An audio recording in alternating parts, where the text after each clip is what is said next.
I was a top broker on the North Shore. And if everything had gone according to plan, I'd be fine. That's not what happened. Hildy, would you like to have a seat? Well, if we're really going to do this, I need a drink. Oh my God. Mom! Kidding. I want to start by saying that I really enjoyed this film. I thought when I started watching it, it would be a comedy. There were some great, really good jokes in the beginning. And then it really touched me. And one of the things that touched me was this idea of generational trauma and kind of numbing that with, Hildy with her alcoholism. And I wonder if you would talk a little bit about excavating that, because it's something that we don't hear very often. Yeah, I mean, I think that was one of the most interesting things for me, too, because I have alcohol use disorder, I think we're supposed to call it, in my family as well. And one of the reasons I was drawn to Hildy's story was that, in the beginning, you see this woman working so hard, keeping up this brave front, taking care of everybody else. Yeah. And if she wants to go home at the end of the day and kick back and have a couple of glasses of Pinot Noir, who are we to begrudge her, right? See, I felt as someone who watched people drinking in my family, you do want them to feel like themselves. You do want them to be able to relax, get some solace, just let their hair down.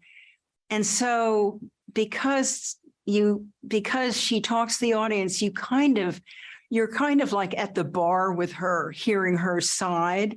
Mm-hmm. And I think we stay at the bar with her a little too long because we realize just before she does that this is getting out of control. Yeah, and it's heartbreaking to be hit with that as the viewer, but so important. And also, I think the film does this great job of tapping into the idea that alcohol is so institutionalized in our lives, and to be a person who decides to walk a path of sobriety is to decide almost to be an outsider. Because it's so ingrained in all of our celebrations. And I wonder if you talk a little bit about that aspect as well. Yeah. I mean, there's this great scene at the end when she has decided to go back into treatment. And I asked a few of my favorite people on the crew to come and be in the group with me. Mm. And I would say most of them, for real, turned out to be sober. Wow.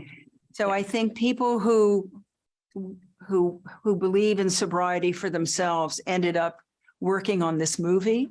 Mm. And I think, after COVID, we all became more involved perhaps with alcohol and had to, take a second look at our relationship to even wine. And I just felt it was very resonating with the people I know.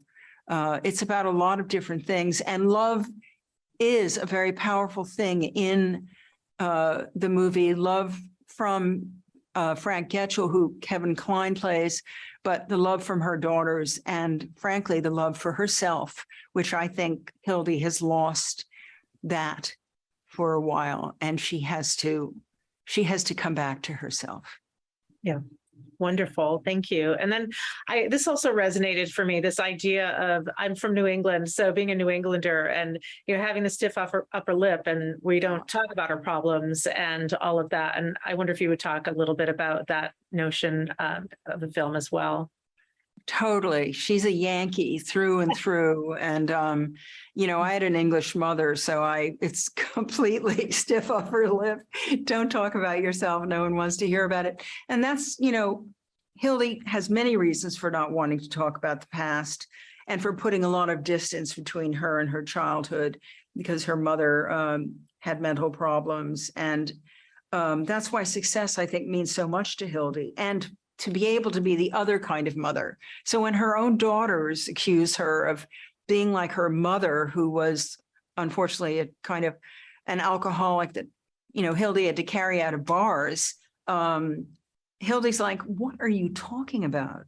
Mm-hmm. I like a glass of wine at the end of the day. I'm not in my house drinking all day, or watching soap operas, So I think that her outrage is something I really related to.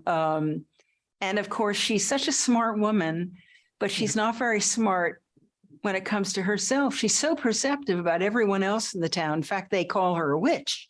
And she's descended from Sarah Good, one of the Salem witches.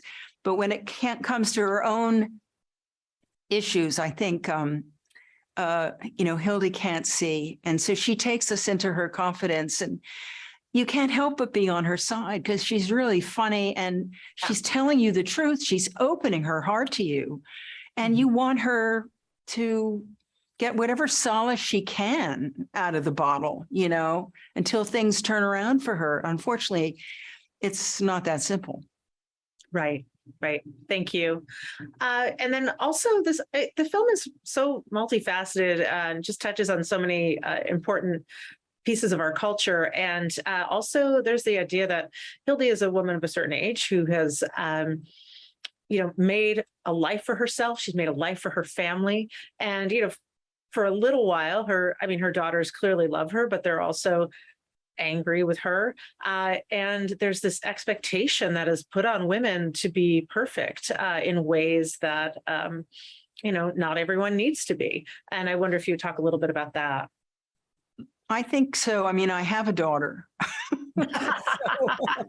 Say no more. No, I love that scene with my daughters where we have a kind of confrontation, and, my younger daughter, played by Molly Brown, talks about how embarrassed she was that I danced with her friends when she graduated from college. She said it was because I was drunk. And I said, no, I just like to dance. What's wrong with dancing? So you see Hildy really fighting back. And I think it's one of the reasons we like her is because she does fight back, even if it means she has to keep a kind of protected idea of herself.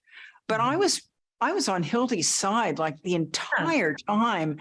And honestly, even I, the actor, because I believed in Hildy's right to have a drink, God damn it, I was like, oh my God, I'm enabling this woman by listening to her late at night. And it caught me by surprise. And I think that's very useful in the movie, because I think these things do catch you by surprise. You suddenly go, oh, gosh.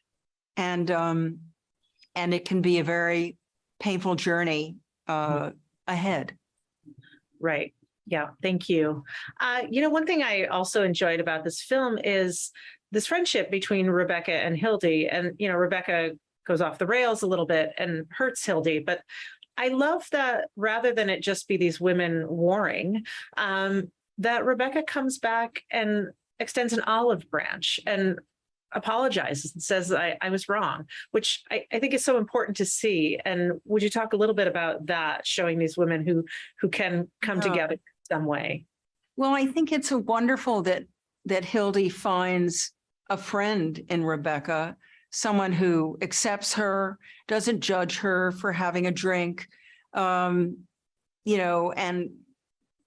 commiserates with her a little bit about her husband dumping her for a guy, and they actually have fun together. They bond. It's so great to see Hildy let her hair down and relax with another woman and be there for her as Rebecca is for her. And it does go off the rails a bit. But Rebecca does try to make amends. And I think that is very important. Mm-hmm. Yeah, thank you. And of course, the cast is wonderful, and you get to reunite with Kevin Kline. And I wonder if you would talk a little bit about working with Kevin Kline. And I've interviewed Rebecca Henderson. I just love her. So I wonder if you would speak to me that. Too. Love Rebecca.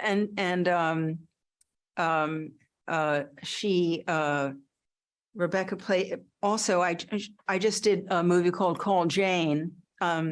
Yes. And Rebecca is in that ensemble. I'm a huge fan of Rebecca's work. Well, I've known Kevin forever and I love him. I love his work. We really trust each other and we really kind of pick up where we leave off, we enjoy each other's company. We laugh at each other's jokes. We tease each other like mad. And so those scenes between them, I think, are very genuine. There's a lot of affection there anyway. And, what Frank does for Hildy, Frank is this kind of guy who doesn't care what people think. Yeah. And Hildy can't imagine feeling like that because she cares so much what people think after the childhood she had and everything.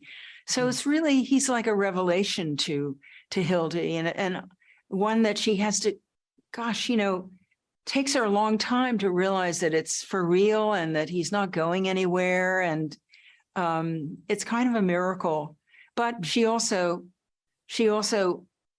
has to earn it. She has to get herself together in order to have a full life. And she, finally she says to Frank, I don't feel like I need to have 3 drinks to be myself with you. And that's a big deal.